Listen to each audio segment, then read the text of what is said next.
Welcome back to Breakfast Central on News Central. We're always very social here. We know, it's a Wednesday, 13th day of November 2019. I always like to have the time and date check. But, join us on socials, hashtag NC Breakfast Central, at our hashtag to join us in our discuss here. And we're also on Twitter, Instagram, Facebook. You can watch us live on YouTube and also on our website. That's www.newscentral.africa. Right then, now we go straight to the impact. We're talking about police brutality. Now, in recent years, there have been a rise and a huge spike about reports about excessive force and unfairness used for police to illegal arrests to basically abductions, even sometimes, death or use of firearm illegally. And they say the police is your friend in certain parts of the country, in Nigeria specifically, to talk about that. And they are a refuge for those who are abused and try to report crime. When it becomes a case of brutality and excessive force from the police, it's a whole different matter. Well, joining me to really make sense of this all is none other than a lawyer I have with me in the studio. Her name is Tobi Adetona. Welcome, Tobi, a lawyer. Thank you very much. Welcome. So, Tobi, we're talking about police brutality, and it's becoming a serious problem, not just in Nigeria, but across the continent. The heavy-handedness, as they say, from police. Images in Kenya, Uganda, Nigeria. What's the problem? What's going on? Thank you very much, Olisa. I would say that police brutality is the excessive, unwarranted, illegal, and use of force on persons. And we've seen it happening constantly, not only in Nigeria, but also in other parts of the African states. And it is something that has now caused so much fear in people. And then you find the citizens being afraid excessively. And I think that this is also one of the ways in which the fundamental rights of people are constantly being breached. Their right to dignity, you see them being stamped upon, you see them being hit unnecessarily, unwarranted. So I would say that... why is there a huge rise in these cases? I would say that there's a huge rise in cases of police brutality because most times these government officials, one, they fail to follow due process, and then two, when these incidents happen, the government turns the other eye. They are not being sanctioned. The easiest thing you see is a press release saying this matter would be investigated. Most times, the government will even fail to release, the police officials, they will fail to release the names of these perpetrators. They'll fail to release the name, and then they will tell everybody that, okay, they would be sanctioned, they would be suspended, but at the end of the day, we find out that nothing is done, and then these people go scot-free. So I find out that is one of the issues. They feel they are not being suspended, they are not being sanctioned, they are not being made scapegoats. So this thing happens, it occurs over and over again. Being a lawyer, I'm sure you've seen a couple of cases. Could you tell us more about specifically where it was just pure brutality and you really had to wade in as a lawyer? Okay, recently I know of someone who called me and then he told me that he was arrested by the police, and then I asked him, oh, what happened? It was legally arrested? Illegally arrested. Illegally? Yes, illegally arrested. And that's why you find most times this arrest... after being illegally arrested, yes. was he beaten up? He was beaten and his shirt and everything was removed from him. Only found out that, probably they were just trying to extort. At the end of the day, they had to let him go because he said he didn't do anything. That he just didn't know why. Wait, hold up. He was arrested? Yes. Was he taken to the station? Was he booked? Was he charged? He was not booked. He was not charged. Everything happened there. He said they just took him and they took some other set of people with him too. Oh, okay. And then there and there in the vehicle, they started interrogating them, telling them, where are you coming from? What is this? They stripped them of all their possessions and everything like that. For him to find out that there was nothing. And he was let go? He was eventually let go. The same day? The same day. Okay, so how did you deal with the case? He told me, you know, most times when you tell them that, okay, let's do it the legal way, you can actually seek redress in court. Okay. They immediately withdraw. I don't know why. But the victim himself or herself? The victim himself. Okay, he refused to take up. Yes, to take up the issue. And I think most of the time is that they really don't know where probably the station of those people, the name of those people. Okay. So, you know, most times these police officers, they're actually stationed to a particular area. So he really couldn't get like specific facts about them. So he just said, he felt brutalized, he felt victimized. But all of it was. But is there a way to seek this redress? You know, what avenues do people have against police brutality? That is it. I actually have a little way of sensitizing people. I call it legal nuggets. Okay. I try to sensitize people on their fundamental rights. Okay. And how? I asked people. No, Okay. I do a weekly, every Mondays to Friday. I sensitize people about their fundamental right and how to seek redress in court. Last week I talked about right to personal liberty, and I also went further to state that the law, the Constitution provides for compensation for unlawful arrest and detention. But how many Nigerians are aware of these rights? So thank you. So how many Nigerians are aware of this right? And I asked them, I did a survey. I asked how many Nigerians can actually seek redress in court for the enforcement of their fundamental right. Some said they are not aware, they are unaware that they can actually seek redress in court for the enforcement of this right. They thought once it has been reported and the government promises to take an action, that an action will be done. They didn't know that they can actually seek redress in court for the violation of the right. Some said they've lacked confidence in the government.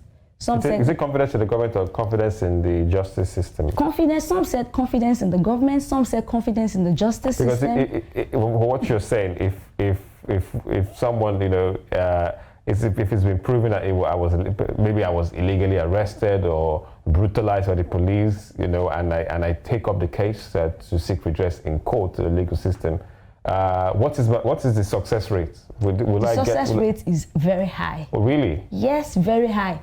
But the thing is that people are unaware. One of the reasons was also lack of information. Okay. So most people are unaware that they can actually seek this redress in court for the violation of their rights. So what are the is it just compensation? The police officers, do they get, you know, arrested? Do they get, you know, discharged from the police, so to speak? Yes, most times these assaults are criminal offenses. Okay. So assault itself, when you make a report, there's supposed to be a charge against those officers. So there are criminal offenses on its own, and criminal offenses is a distinct offense. Sorry, is a distinct application from civil enforcement of your civil rights. They can be brought concurrent. That is, both of them can run at the same time. Okay. While you are commencing civil action against that person, you can also be commencing your enforcement of your fundamental rights at the same time. So they both run differently, and it doesn't disturb one another. But most people fail to use those alternatives. We have seen, you know, read cases in you know, countries like South Africa, and also where, you know, an actor who was trying to break up residents from police was actually shot with rubber bullets several times. Also in Kenya a couple of days ago, a young university student, you know, was filmed being beaten up. These are police in other African countries, you know, with, you know, still this heavy-handedness. I would really say is it's disheartening. It's disheartening, and then this is because in a democratic state, and this is what we need to know, that every democratic state has freedom of expression. But these are African countries, and these are democracies. This is democracy. That is it. Kenya is democracy. Yes, it's because we are actually not practicing it. There should be freedom of expression. See this young Kenya, he was brutalized. I watched the video and I felt so bad. He was being stamped upon, he was being hit severally. because they were protesting. There's a right to protest, peaceful protest. But I just feel that the governments are failing to take action. And then look at our constitution, for instance, states that the welfare of the people is the paramount responsibility of the government. If the police officials who are meant to preserve law and order, who are meant to protect lives and properties, are still the same ones who are stomping on this right, who are not following due process, and I think something is wrong. So I just think it's really sad. We have been seeing those images. I think we can take them now, but just as to put that aside, these in no way, News Center doesn't in any way, condone such behavior. And these images very graphic of in Kenya, where students was beaten up by police forces. So we'll take clips of that video. It's very graphic and very upsetting. I do have to warn, hideous scenes of the kicks to the head, and you can see clearly that these are armed police officials, and that's the reported student being filmed, and while he's been beaten up brutally by police, several attacks. So I think it would take it there, but it is really graphic and really hideous to see. Apologies if it upsets you watching this one. So the images like this happen on a daily basis across many African states. So what's with policing in Africa? Does it mean a uniform and you have the authority to do what you like, and because there will be no consequences whatsoever? Is that the notion? Is that where we are right now on the continent? That is not where we are, but we are actually getting there. We are actually getting there. Many might disagree and say we're already there. we are getting there. We are on the brink. We are on the brink of that state. We're on the brink of that state. And like I've said earlier on, most times the government fail to sanction these people. I read the press release of this Kenya incident, and then it was stated that these people would be investigated. Their names were undisclosed, and that is a common trend. Most times they fail to disclose their name, they fail to disclose their identity. Sometimes you hear that they will be taken to the orderly room, they will be suspended. But next time you find something like this happens again, it reoccurs again. It's just like something, it's just like a current, it's just like a circle that goes on and on. So I think it's because of there's lack of sanction, and most times I feel that these people have the backing of the government. I feel they really do. But the government doesn't send police officers out to go brutalize citizenry. Because the police officers are also the government. But they are not the government. They are there to protect lives and properties. Yes, that is what the Constitution says that they are. That is what the Police Act also states. But most times, that's why I'm saying that there's the only thing you would hear is they would be suspended, they will be sanctioned. And that's from the police authority. That is from the police authorities. And but thank God for some human rights group who sometimes take these matters up themselves because they know that it might just die down there. Every day in Nigeria, let me say every week, you practically see the hashtag trending, End SARS, End SARS, End SARS. Please, our SARS ended. No. And SARS is not just from brutality. It goes to harassment. Daily harassment of youths, particularly males. Accusations of being Yahoo boys. Yahoo. Whenever they see you putting illegal on searches and whatever. So, as a lawyer, let's talk about the police proper. Is there a problem, with police training? Would you say this is derived from police training? The criminating behavior within because what's happening in our police institutions, our police academies, what are they teaching them? Police law vis-a-vis the rights of a citizen, the rights of a police officer, and the rights and what we have in the Constitution, the rule of law. Because when they're out, they didn't just wake up one morning and become police officers. They're coming out from an academy. They've gone through training, supposedly years, and that goes through both academic and physical and rigorous to graduate as a police officer and start your career in the force. So What's going on? Is that not really happening? It is happening. And like you just mentioned, there's always a police academy, and which we feel that these people have been adequately trained before being sent out.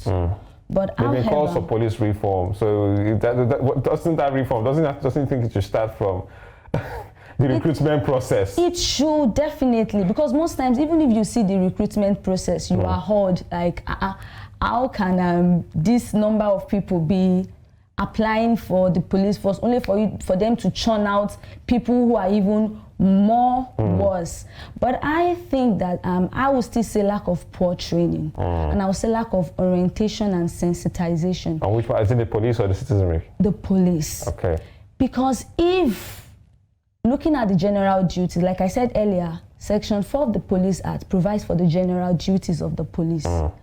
If the police, one of the general duties is for preservation of law and order and for protection of lives and properties, and they are still the same ones that are depriving people of this right, violating these lives you ought to protect, then I think it is lack of sensitization. Probably they are not being taught this is how to be done, or this is a due process that should be followed. So I'll say it might be lack of training, poor training, yes, and might also come from lack of management. Also, and I think lack of sanction too. Lack of sanction. Most times people want to see that the government are actually taking a step. People want to see it that you've paraded these people, we've seen them, you've stripped them of their rank, you've instituted actions against them. But rarely do we see any of this. Rarely do we see any of this. So it seems that the government are not sanctioning these people. So probably they warn them, oh, don't do this again, and then these people still come back. And then there's something I've been hearing recently, that there are some rogue police. There are some people who actually under the umbrella of trying to preserve law and order, and then who just go out to just do anything of their own free will. So I also think the government need to also work on those people. Like there should be an overhaul. Are we saying the police cannot police the police force? They should police the police force. Because it might not be the government to police the police force. So who polices the police force? Who is the police force accountable? They are accountable to the government. To the government? Yes. Okay. Right. So thank you so much for coming on the show, Tobi Adetona. It's been such a robust discussion when it comes to police brutality and where do we go from here on Content of Africa.